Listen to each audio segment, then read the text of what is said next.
바로 시작하겠습니다. 먼저 클리블랜드와 댈러스의 경기를 분석해 보도록 하겠습니다. 클블은 워싱턴을 잡고 한숨을 돌렸습니다.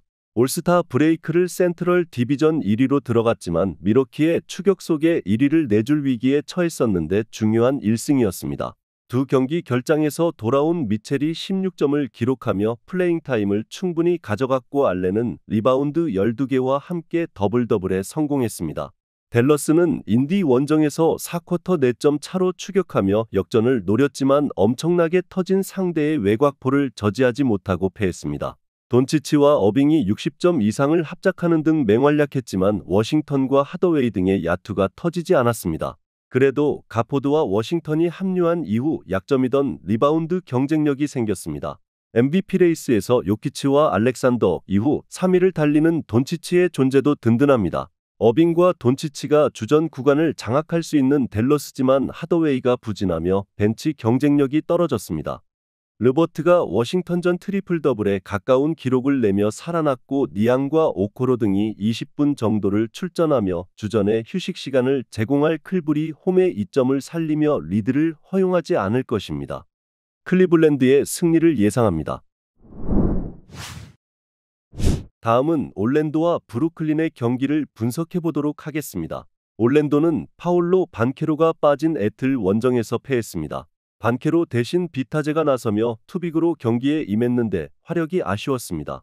그래도 이 경기에는 반케로가 돌아올 것으로 보이기에 그들이 바라는 로테이션을 정상적으로 가동할 수 있습니다. 혹여 한 경기를 더 쉰다면 콜 앤서니와 잉글스 등이 출전 시간을 늘릴 것입니다.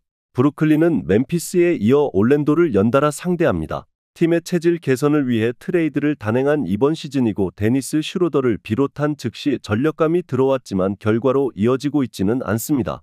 미칼 브리지스와 토마스 등 득점할 선수들이 있고 존슨과 필리 스미스를 비롯해 그들이 자랑하는 비깅들이 있지만 좀처럼 팬들의 기대를 충족할 경기력이 나오지 않고 있습니다. 브루클린은 경기력 저하가 큰 상황인데 백투백으로 원정에 나서야 합니다.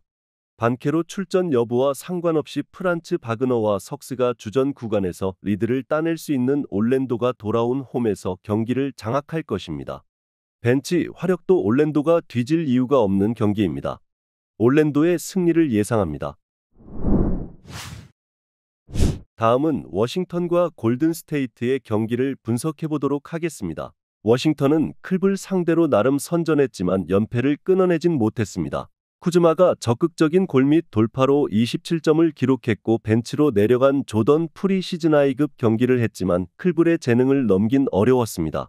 타이어스 존스가 후반기 들어 부진한 데다 아브디아의 부상 이탈도 클 것입니다. 그나마 조던 풀의 경기력이 나아진 건 팀에게 긍정적인 점입니다. 골스는 덴버에 패하며 연승이 끝났습니다. 최근 좋은 페이스로 승수를 쓸어담으며 중상위권 추격에 나섰었는데 요키치를 앞세운 덴버에 무너졌습니다. 커리가 3점슛 10개를 시도해 9개를 실패한 것도 페인이었습니다. 그래도 벤치로 내려간 이후 탐슨의 효율이 매우 좋아졌고 쿠민가와 위긴스 등이 포워드 대결을 밀리지 않고 있습니다. 워싱턴은 조던 풀이 벤치에서 득점을 이끌고 있습니다. 그러나 빅맨진의 부상 이슈가 있는 데다 존스와 쿨리발리 등 백코트도 부진합니다. 커리가 두 경기 연속 부진하지 않기 위해 집중하고 팀의 공격을 이끌 것이고 그린이 쿠즈마의 전담 수비로 나설 골든스테이트가 무난히 승리할 것입니다. 다음은 애틀랜타와 유타의 경기를 분석해 보도록 하겠습니다. 애틀은 올랜도를 완파하고 연승을 노릴 것입니다. 3주 정도 결장이 확정된 틀의 0의 공백 속에 전반 리드를 허용하며 끌려간 경기였는데 3쿼터 제일린 존슨과 머레이, 디안드레 헌터 등이 폭발하며 경기에 모멘텀을 가져왔습니다. 오콩우의 공백이 있지만 페르난도가 벤치에서 나와 카펠라의 리바운드 부담을 덜어주는 점도 좋았습니다. 당분간은 머레이와 보그다노비치가 주전 백코트로 나서 경기를 이끌어야 합니다. 유타는 월요일 홈 경기에서 세난의 후반 추격을 뿌리치며 승리하고 연패에서 벗어났습니다.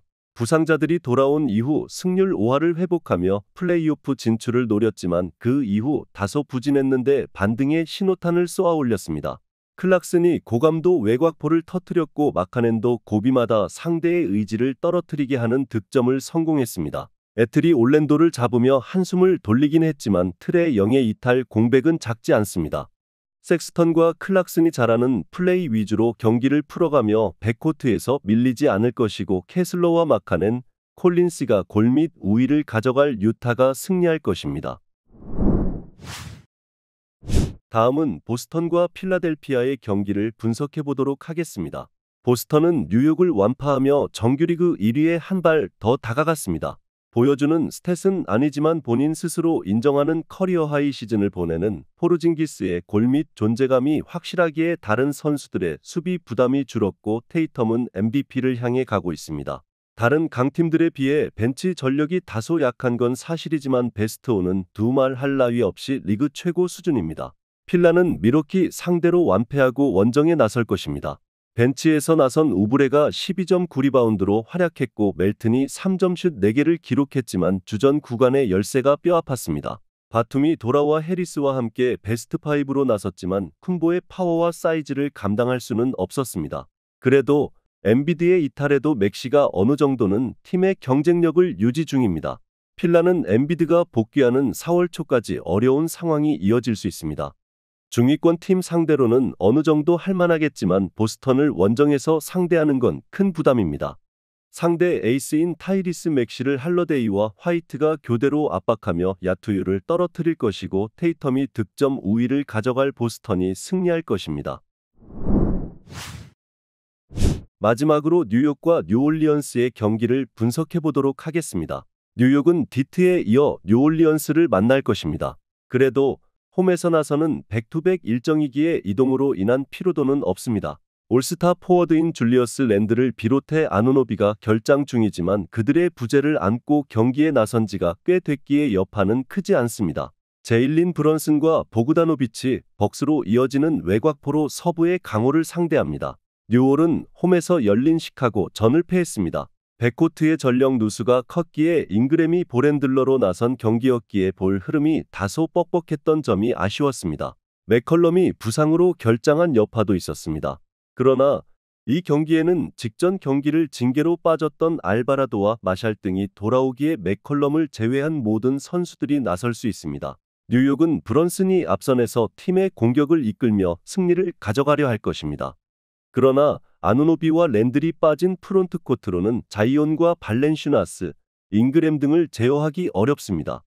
백코트에 우위가 있을 뉴욕이 쉽게 물러서진 않겠지만 자이온과 잉그램이 안정적으로 득점을 정립할 뉴올리언스가 승리할 것입니다. 영상에서 알려드리는 내용들은 모두 1차 분석 내용들이며 2차 분석과 최종 조합픽은 영상 하단 고정 댓글 링크로 문의 주시면 안내 도와드리도록 하겠습니다. 시청해주셔서 감사합니다.